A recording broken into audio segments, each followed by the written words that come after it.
partly on the diesel. Maybe LPG will take away about 45,000 crore, kerosene 30,000 crore, diesel maybe about 10,000 crore. So that is, after that, I'm not talking of the food security, that takes away 120,000 crore. But fertilizer subsidy is a major portion. And what is happening now, because of the urea being the most cheapest fertilizer, you have urea and then you have complex fertilizer, that is nitrogen, phosphate and phosphorus. So urea is sold very cheap to the farmers at 5,600 rupees per ton. That is less than 6 rupees a kilo. But urea only has nitrogen content. And the government has said that the farmers need to educate, because they are aggressively using urea just because they think that because other complex fertilizers are very expensive.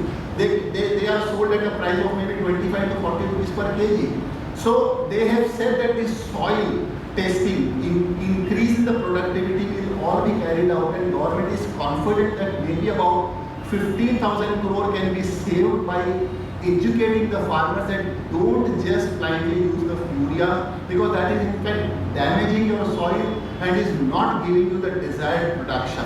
Because even in all three, you need to have in the food products also you need to have protein, carbohydrate and vitamins, or the minerals, because they are the three. Our body needs three things. If you just keep on eating having the carbohydrates, you will go fat. So you need all three, which are derived from the phosphorus, phosphate and urea. So they have taken first step in that direction.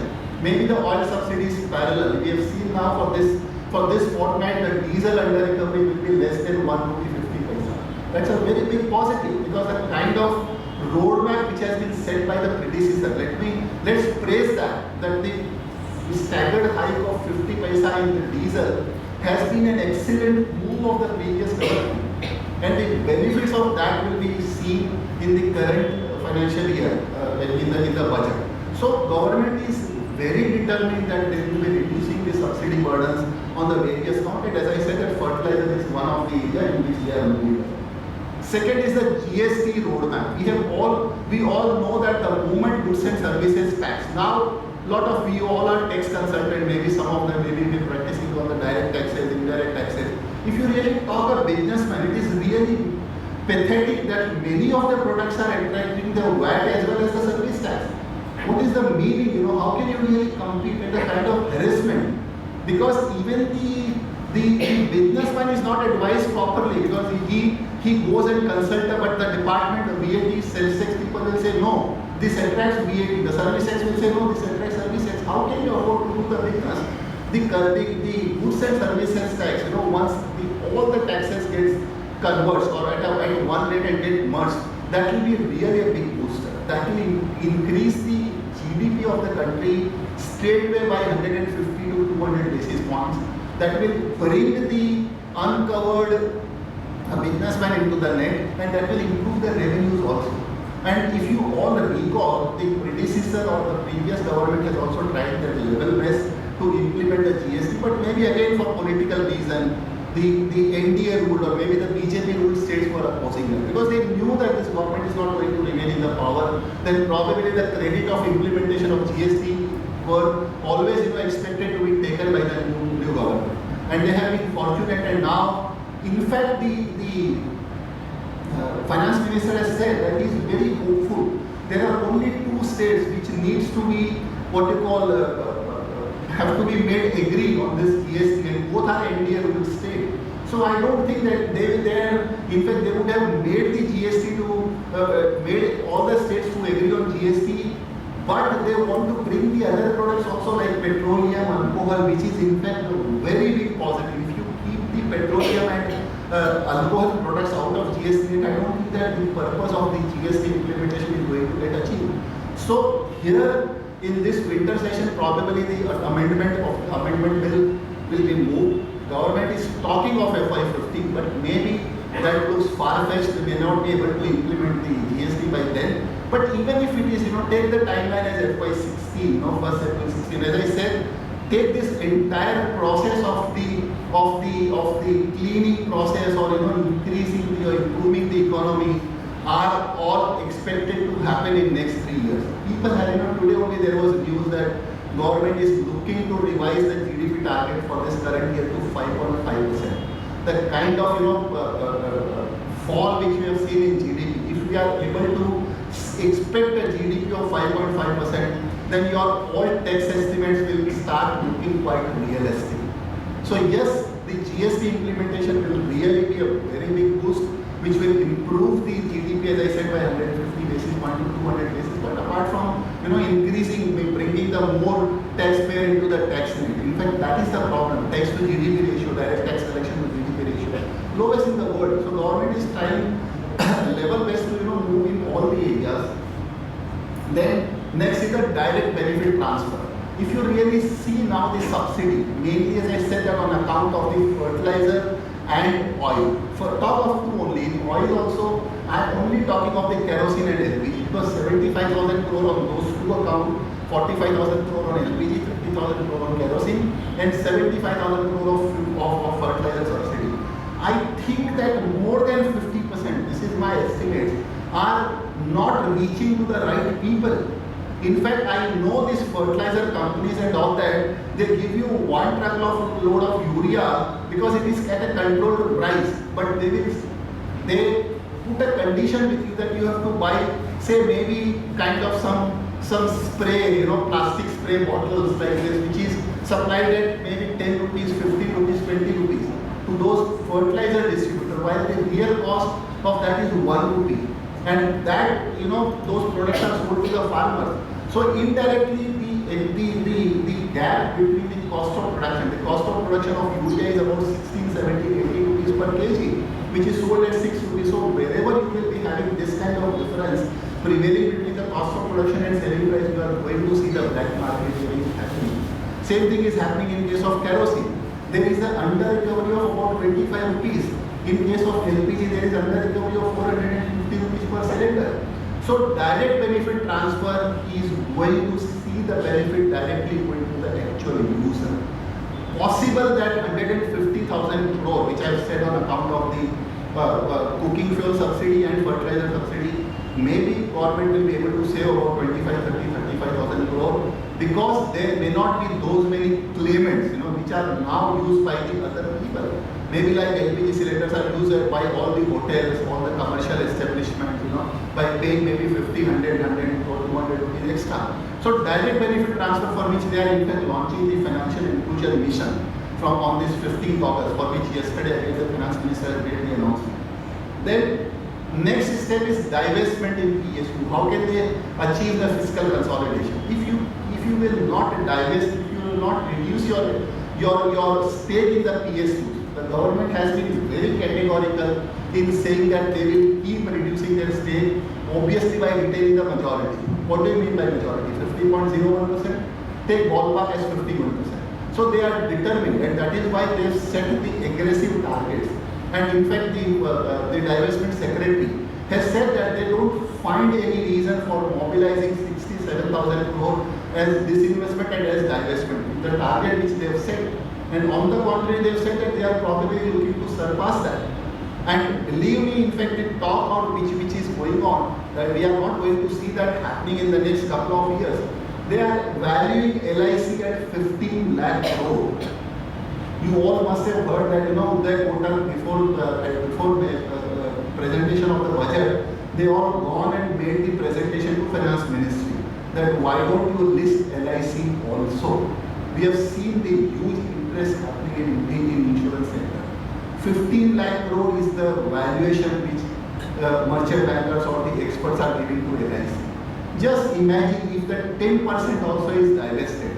Maybe because rules can always get tweaked and modified, because presently the rule says that all the listed stocks must have 25% public flow. But maybe in case of these big companies, the exception can be made.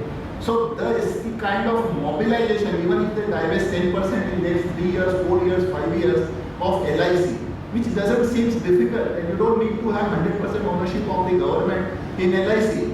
Why do you want to have? Let them have the open competition with the other insurance companies.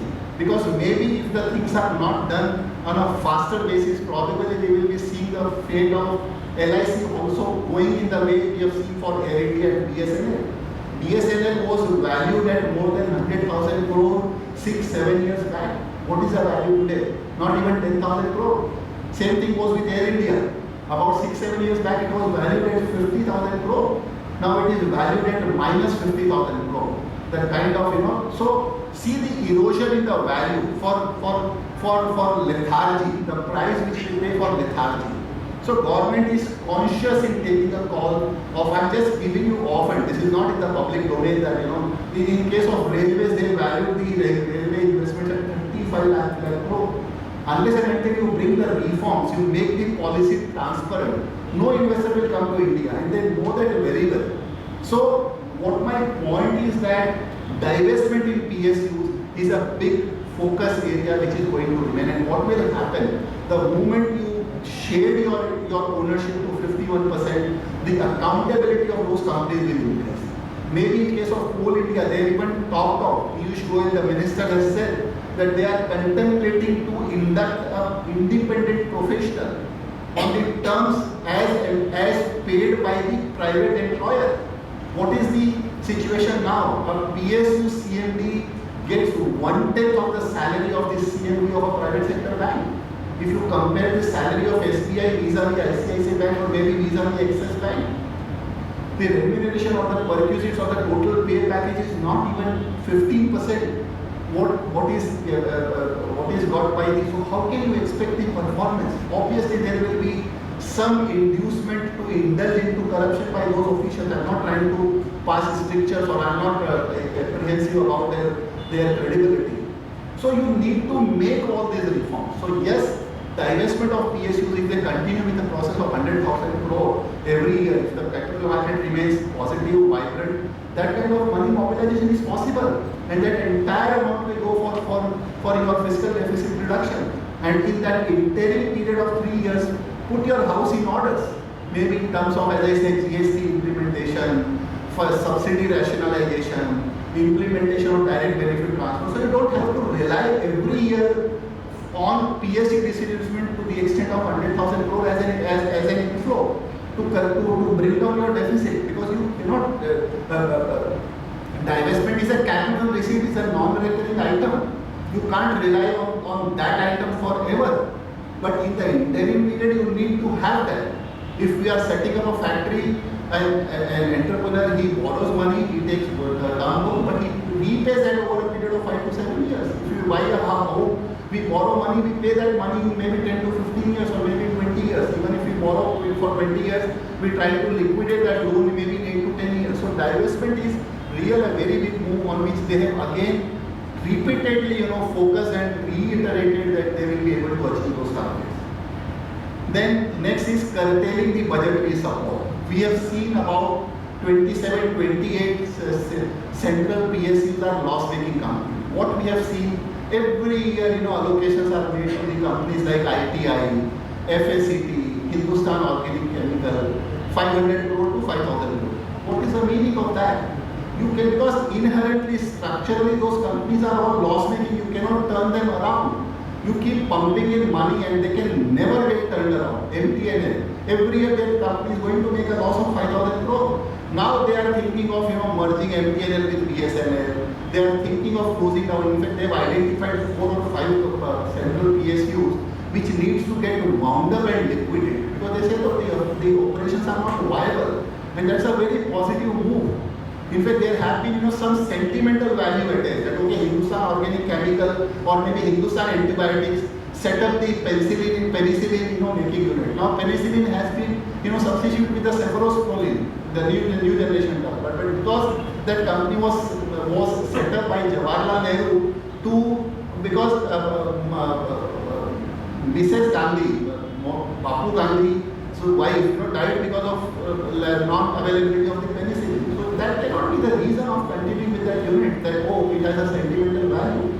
So this government is taking steps in that direction, and they say that we will not be providing the budgetary support. In fact, they have been very critical, saying that even the recalculation amount will not be given by the government to the banks, which I am covering my next point here, that ESSER 3 says that you need to have 2,40,000 crore as capital requirement to be infused in 24 PSU banks. Obviously, this 2,40,000 crore is very, very high. how it is possible. And you all must have heard in this last 1 month that even the electronic media has been very critical. How can government will be able to mobilize 2,40,000 crore? And they have said that the fresh infusion of the equity will be coming in from the public, and not from the government. They have been very categorical in saying that. They have very clearly said that we will be capital of banks to be raised by increasing the shareholding of the people in a phased manner. That has been the word of the finance minister. Now, let me just give you quick data. I won't be taking much time on that. There are 24 listed companies, listed PSU banks. The present market cap of those listed banks, giving a ballpark about 10 days old data, market cap of 3,80,000 crore. If you take the shareholding pattern, because in some of the banks, in State Bank, the government has 58% stake. Maybe in the bank like Indian Bank, they have 81% stake. If they want to bring it down to 51% stake, which is the mandate, because they say that they will be retaining majority. As I said, majority is 50.01. I am taking 51 as a ballpark, that they will retain 51,000. They can mobilize 45,000 crore by selling their stake into the public. But in case of banks, the government has not taken the divestment of the stake, because that is not feasible, that is not possible. Not a single in the bank in this last 4-5 years they have divested their stake, except for the IPO, when some of the banks have gone for IPO. So instead of selling that 45,000 crore stake, if you raise fresh equity of 90,000 crore, because that is the arithmetic, then obviously your stake, that is government stake, will fall down to 51%. So 90,000 crore is the present market cap. If you have a timeline of 4 next year, because Basel 3 has to get implemented by March 19. So take a ballpark that in 5 years the share price doubles. The kind of performance, the kind of improvement in the economy, the kind of recovery of NPA, improvement in the transparency and everything, they will be able to mobilize 1,80,000 crore. Just bringing down the share capital to 51%. Now, government has provided 11,000 crore as a recapitalization fund in this budget. Presume that they keep providing, because providing 10,000-11,000 will not be a difficult task. In next 4 years, 5 years, government will provide about 45,000 to 50,000 crore. Again, you will be requiring the same kind of money to come in, because otherwise, government stake will again start moving up from 51% to maybe 54-55. So 90,000 crore, 45,000 crore, additional 45,000 crore. You know, you have been able to get an amount of about 2 lakh crore or maybe 1,80,000 crore. So the amount of 2,40,000 crore, which is looking so difficult, such a Herculean task, is not difficult. If you really take the valuations of many companies, many banks, the kind of growth which we have seen manifold. So government, if he is so determined that yes, this kind of money has to come from the public, they will have to make the capital market quite vibrant. They will have to make the process or the policy initiatives have to be implemented in that way to make the process banking system very transparent. So these are the few areas in fiscal consolidation. I'll come on the inclusive growth. What are how you can have the inclusive growth? All we say sabka, I'm missing sabka vikas, yes, that is the whole India should prosper. So for that, why we save here in India? Indian economy is mainly thriving on savings. While the developed countries, because they have the social security system, so they don't know the word saving. They are always in fact overdrawn. If you really see that next 3 months salaries are already spent already in advance via the credit card and all that. But we are thriving on savings. So they have focused on savings. I'm not saying that they have given a very, in fact, if they would have reaching the tax slaves also, giving 50,000 increase in the threshold is definitely very positive. But investments, they have given relief. That 50,000 rupees in ATC, you all are tax practitioners, you know very well. So the savings has been, focus that has increased. So the moment people will all save more, there will be definitely growth. They will, instead of spending, they will start earning interest on that, and that will, that savings will get channelized to the country or to the economy. Next is encourage investment. They have again the investment allowances or the other general also. Investment allowances is just a small, a major thing which they have taken, reducing from 100 crore to 25 crore will be eligible or will make you entitled for investment allowances. But they have encouraged that yes, investment need to be made. See all the type of plans. In fact, I have been reading the kind of roadmaps, kind of investment plans again having announced by the JSW Group, Adani Group, Tata Group. You know the kind of. Have you heard all these things, these statements 3 months back? 3 months back, there were statements like, okay, Aditya Birla Group is saying, no point in continuing in India. We are moving to Latin America. We are moving to Australia. We are moving to Middle East.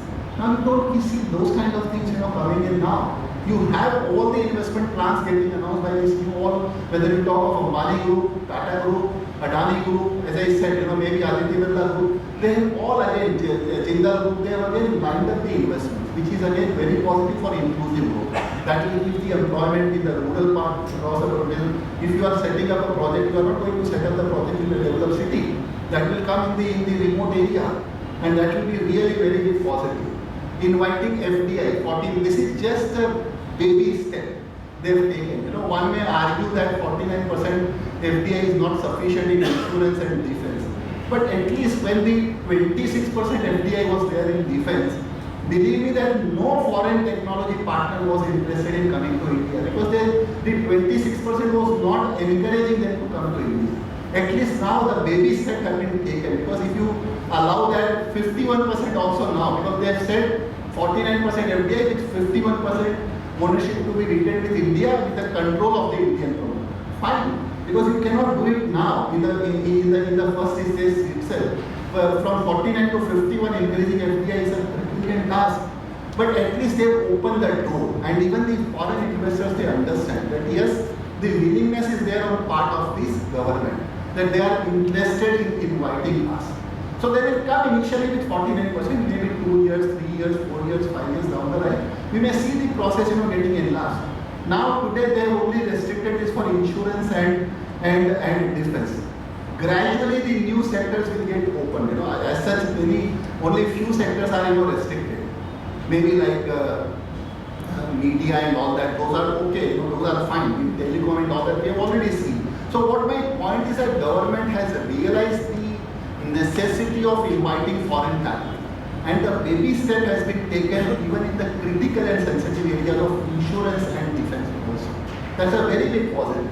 Then they have allowed REITs, Real Investment Trust, and Infrastructure Investment Trust, which is again pass-through, if you really see. So that will, because even if you see the real estate investment, the kind of 100 smart cities are being talked of.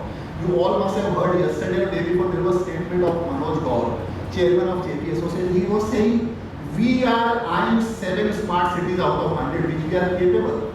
They are sitting on that kind of land bank because they have land in Gautam Buddha Nagar, Greater Noida, Aligarh, Agra, because when they constructed that 160 km Yamuna Expressway, they got a land parcel of about 1250 acres, 500 hectares at 5 locations.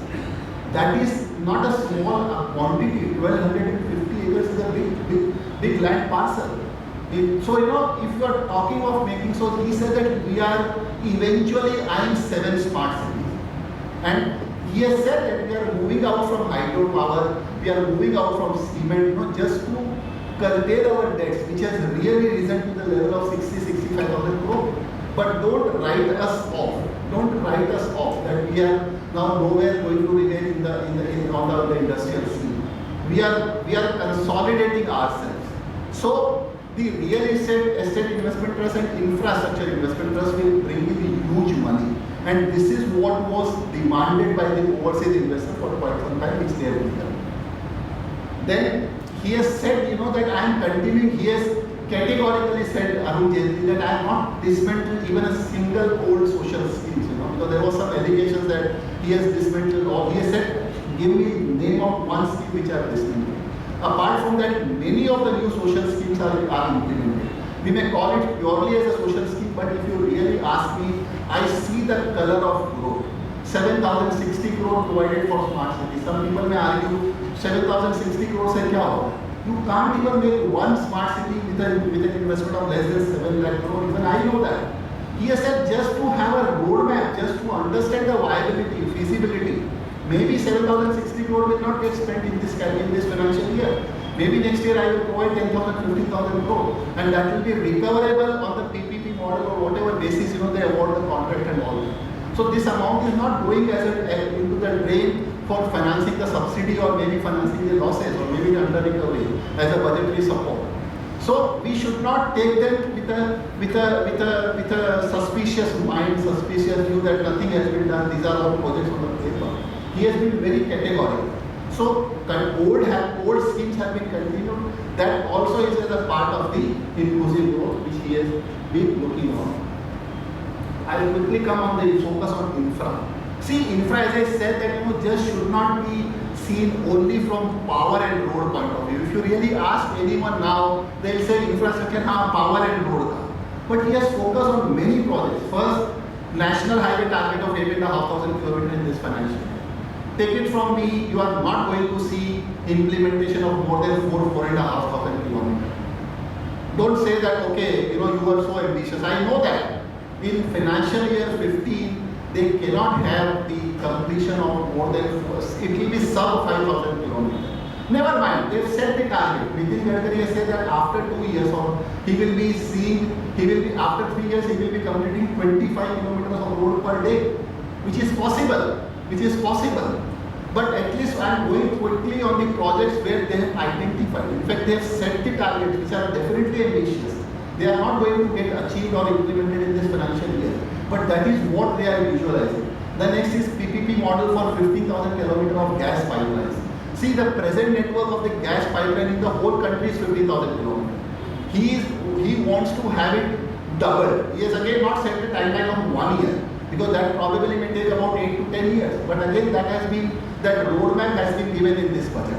Again, under the PPP model, for which the policy announcement has to come. Just imagine kind of investments, maybe in the steel pipe, maybe in the production of the gas and all that.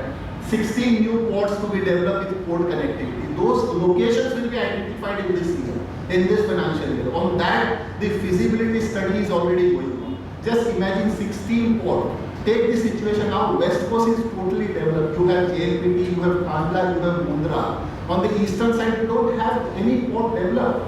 Adani Port have acquired now recently this Dhamra from Tata Steel and L&T. They are talking of acquiring Krishnapatnam, Machilipatnam, 2 or 3 projects, maybe going down south. So maybe on the east coast you will be having about 6-7 ports. Maybe on the west coast the 6-7 ports will get identified in this financial year with the port connectivity. They are talking of inland navigation, which is again a very novel thing. From Allahabad to Haldia, of about 1,600 kilometers. Just imagine, 1,600 kilometers, the goods which are passing from maybe UP, Jharkhand, Bihar, West Bengal, they all will get covered. They are all agriculture rich areas. Now the goods are transported via truck. Road transport is always double or maybe more than that what it costs in the water transportation. So this kind of thoughts nobody has really thought of, because we have always thought that sea transport can only be used for movement from one country to another country. But here 1,620 kilometers of patch from Allahabad to Haldia inland water transport, that is what they have done. National Industrial Corridor from Bangalore to Bombay, from Amritsar to West Bengal, that is Haldia, from Bangalore to Chennai. They have identified these cities which will get developed on that industrial corridor. This, if you really take the entire project, that covers about 15-16 states. So that will again be a very big project for which the blueprint will be drawn. 10-year tax holiday, we all know that have been given to the power generation and transmission and distribution, to the projects which will be completing their project by 31st March 2017. Let's hope that it will get extended. But even if we presume that it is not likely to get extended, so people will try to expedite the completion in next about 30 months or so. Because you have just 30 months. So people are all the projects are in pipeline of maybe about 40-45,000 megawatt of power generation capacity, which are all in the pipeline, in the development stage or in the execution stage. So that is again a very positive provided coal linkages for the projects completed or likely to get completed by 31st March 2015. What was happening now, that the people, those who have not entered into the PPA, were not getting fuel linkage.